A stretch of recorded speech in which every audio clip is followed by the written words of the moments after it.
దేశ ఐక్యతను ప్రతిబింబించేలా కృషి చేసిన మహనీయుడు సర్దార్ వల్లభాయ్ పటేల్ ఆశయాలకు అనుగుణంగా నేటి యువతరం ముందుకు సాగాలని గుజరాత్ ఎంపీ డాక్టర్ పార్వత జయంత్ సింగ్, జిల్లా collector Badavath Santosh, MLA doctor Rajesh రెడ్డిలు అన్నారు. స్వాతంత్ర్య సమరయోధుడు, భారత తొలి ఉప ప్రధానిగా, హోంమంత్రిగా, దేశ స్వాతంత్ర్యానంతరం స్వదేశీ సంస్థానాలను భారత యూనియన్ లో విలీనం చేసిన ఉక్కు మనిషి, బడ్రోలి వీరుడు, ఇండియన్ బిస్మార్క్ గా పేరు పొందిన సర్దార్ వల్లభాయ్ పటేల్ అని, ఆ మహనీయుని ఆశయాలను నేటి తరం యువత ఆదర్శంగా తీసుకోవాలని గుజరాత్ రాజ్యసభ సభ్యుడు డాక్టర్ పార్వత జయంత్ సింగ్, జిల్లా కలెక్టర్ బాదావత్ సంతోష్, ఎమ్మెల్యే కూచుకుల రాజేష్ రెడ్డిలు జిల్లాలోని యువతకు వారు పిలుపునిచ్చారు. నాగర్ కర్నూలు జిల్లా కేంద్రంలోని జిల్లా పరిషత్ బాలుర ఉన్నత పాఠశాల క్రీడా మైదానంలో దేశ సమైక్యతకు ప్రతీకగా నిలిచినటువంటి ఉక్కు మనిషి సర్దార్ వల్లభాయ్ పటేల్ 150వ జయంతిని పురస్కరించుకుని ఐక్యతా మార్చ్ ఘనంగా నిర్వహించారు. అయితే జిల్లా కేంద్రం యువజన క్రీడా మంత్రిత్వ శాఖ మేరా యువ భారత్ జిల్లా యువజన సర్వీసుల శాఖ ఆధ్వర్యంలో ఏర్పాటు చేసిన జిల్లా స్థాయి యూనిటీ మార్చ్ పాదయాత్ర కార్యక్రమానికి ముఖ్య అతిథులుగా గుజరాత్ ఎంపీ జయంత్ సింగ్, జిల్లా కలెక్టర్ బాదావత్ సంతోష్, స్థానిక శాసనసభ్యులు కోచుకుల రాజేష్ రెడ్డిలు హాజరయ్యారు. ఈ కార్యక్రమాన్ని జ్యోతి ప్రజ్వలన చేసి సర్దార్ వల్లభాయ్ పటేల్, బిర్సా ముండా చిత్రపటాలకు పూలమాలలు వేసి ఘనంగా నివాళులర్పించారు.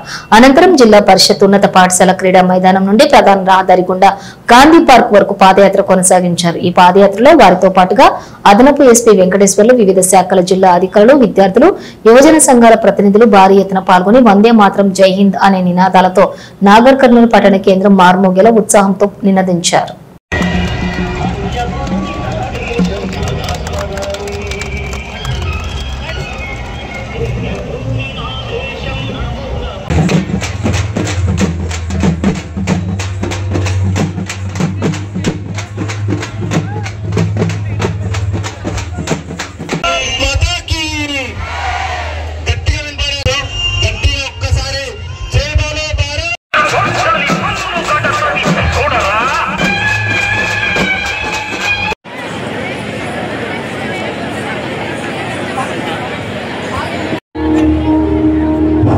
అదేవిధంగా సర్దార్ వల్లభాయ్ పటేల్ కు అదేవిధంగా భరతమాత ఫోటోకి దండలు వేయవలసిందిగా ముఖ్య అతిథులు గారిని కోరుతా ఉన్నాం.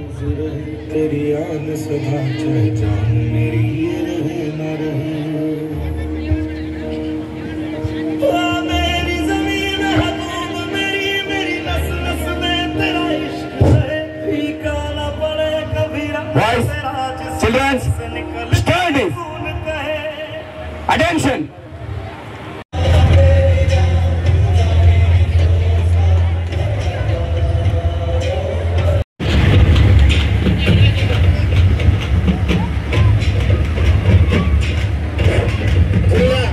కలెక్టర్ సార్ గారు, అదేవిధంగా ఎంపీ దర్బార్ జస్వంత్ సింగ్ సార్,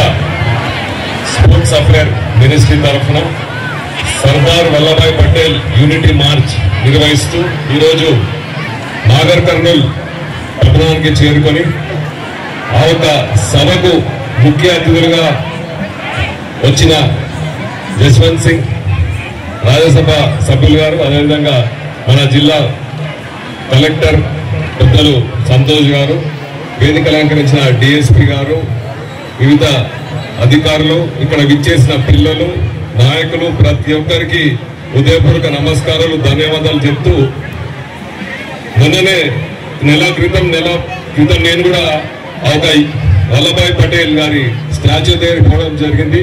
ఆ స్టాచ్యూను నిర్మించినందుకు భారత ప్రభుత్వాన్ని, అదేవిధంగా భారత ప్రధానమంత్రిని కూడా వారికి ధన్యవాదాలు తెలుపుకుంటూ, ఈ యొక్క మార్చ్ చాలా మంచి పరిణామంతో చేయబడుతుంది. అందరి యువకులను ప్రతి ఒక్కరిని కలుపుకుంటూ, ఇప్పుడే కలెక్టర్ గారు చెప్పినట్టు ఆ రోజు వల్లభాయ్ పటేల్ గారు మనకు స్వతంత్రం వచ్చిన తర్వాత ఏదైతే అన్ని రాష్ట్రాలను కలిపి భారతదేశం ఎలా నిర్మించడో ఆయనను మనం ప్రతి ఒక్క దాంట్లో మనం స్ఫూర్తిగా తీసుకొని మనం అందరం కూడా మంచిగా నడుచుకోవాలి. భారతదేశాన్ని తీర్చిదిద్దే విధంగా రేపు దశ దిశ నిర్దేశించేదే యువకులు కాబట్టి అందరూ కూడా రాబోయే కాలంలో మీరు ఏదో ఉన్నత స్థానంలో ఉండాలి. ఈ మార్చ్ లో అందరూ పాల్గొనాలి. ప్రతి ఒక్కరు పేరు పేరున పిల్లలు కూడా మీరు పెద్దలను గౌరవిస్తూ అందరితో బాగుంటూ ఈ మార్చ్ లో పాల్గొని మనం మన నాగర్ కర్నూలు పట్టణం నుంచి మొదలవుతుంది కాబట్టి ఈ రోజు అందరూ కూడా దీంట్లో పార్టిసిపేట్ అయ్యి ఒక నాగర్ కర్నూలు అంటే ఒక మంచి పట్టణంగా అందరూ గుర్తించే విధంగా మీరు ఒక ఎగ్జాంపుల్ సెట్ చేయాలని కోరుకుంటూ ఈ అవకాశం ఇచ్చిన ఈ పెద్దలకు మినిస్ట్రీ ఆఫ్ స్పోర్ట్స్ అఫేర్ అందరికి కూడా ధన్యవాదాలు తెలుపుతూ సెలవు తీసుకుంటున్నాను. ఈరోజు సర్దార్ వల్లభాయ్ పటేల్ 150 సందర్భంగా మనం ఇక్కడ మన జిల్లాలో జరుపుకుంటున్న యూనిటీ మార్చ్ జిల్లా స్థాయి పాదయాత్రకి ముఖ్య అతిథిగా వచ్చిన రాజ్యసభ ఎంపీ గారు పర్మార్ జస్వంత్ సింగ్ గారికి, అదేవిధంగా నాగర్ కర్నూలు ఎమ్మెల్యే గారు కూచుకుల రాజేష్ రెడ్డి గారికి, అదేవిధంగా ఇక్కడికి వచ్చిన ప్రజాప్రతినిధులకు, ఈ ఈవెంట్ని ఆర్గనైజ్ చేసిన కోటానాయక్ గారికి, డివైఎస్ఓ గారికి, అదేవిధంగా ఇక్కడికి వచ్చిన అధికారులకు, అడిషనల్ ఎస్పీ గారికి, డిఎస్పీ గారికి, స్టూడెంట్స్ అందరికీ కూడా నా నమస్కారం. ఇంతకు ముందే మాట్లాడుతూ కోటానాయక్ గారు చెప్పడం జరిగింది, సర్దార్ వల్లభాయ్ పటేల్ గారు పుట్టి 150 సంవత్సరాలు అయింది. ఈరోజు మన భారతదేశం ఇంత యూనిటీగా అందరం కలిసి ఉన్నాం, ఎన్నో సంస్థానాలు కలిసి ఉన్నాం. మన తెలంగాణ రాష్ట్రం కూడా భారతదేశంలో కలిసి ఉండి ఒక యూనిటీగా ముందుకు పోతున్నాం అంటే దానికి ముఖ్య కారణం సర్దార్ వల్లభాయ్ పటేల్ గారు. మనకి మొదటి హోంమంత్రిగా ఉండి అందరినీ కూడా మనం భారతదేశంలో కలుపుకోవాలి, భారతదేశాన్ని ముందుకు తీసుకెళ్లాలని ఆ రోజుల్లో అన్ని సంస్థలను కూడా ఇంతకుముందు మెన్షన్ చేస్తూ 550, 600, 570 సంస్థలను కూడా మన భారతదేశంలో కలుపుకొని ఈ రోజు మన భారతదేశం ఇంత పెద్దగా, ఇంత ఘనంగా, ఇంత మంచిగా ముందుకు పోతుందంటే దానికి ముఖ్య కారణం సర్దార్ వల్లభాయ్ పటేల్ గారు. మనకు స్వాతంత్రం రావడంతో పాటు ఇక్కడ ఇట్లా యూనిటీ ఇండియాగా ఉండడానికి గర్వకారణమైన మన వల్లభాయ్ పటేల్ గారు చేసిన మంచి పనిని మనం గుర్తు చేసుకుంటూ మనం కూడా మన దేశ భవిష్యత్తు కోసం ఎప్పుడు యూనిటీగా ఉండాలి, మనం దేశభక్తిని పెంపొందించుకోవాలి, మన దేశ అభివృద్ధికి ముందుకు పోవాలి. అదేవిధంగా మన యూత్, మనకి ప్రపంచంలోనే అత్యధికంగా యూత్ మన దేశంలో ఉన్నారు, వాళ్ళను మనం కరెక్ట్గా వాడుకుంటే మన భారతదేశాన్ని ప్రపంచంలోనే అగ్రభాగిగా ఉంచొచ్చని మనం ఈ కార్యక్రమాలు తీసుకుంటూ పోతున్నాము. సో మీరందరూ కూడా దృష్టిలో పెట్టుకొని మనం అందరూ కూడా దేశ అభివృద్ధిలో భాగస్వామి కావాలి. రేపు మీరందరూ కూడా మంచి పొజిషన్లో పోవాలి. అదేవిధంగా భారతదేశాన్ని, దేశభక్తిని గుర్తు తెచ్చుకోవాలి, భారతదేశ అభివృద్ధికి పాటుపడాలని కోరుకుంటూ ఇక్కడికి వచ్చిన అందరికీ కూడా ధన్యవాదాలు తెలియజేస్తున్నాం. Thank you.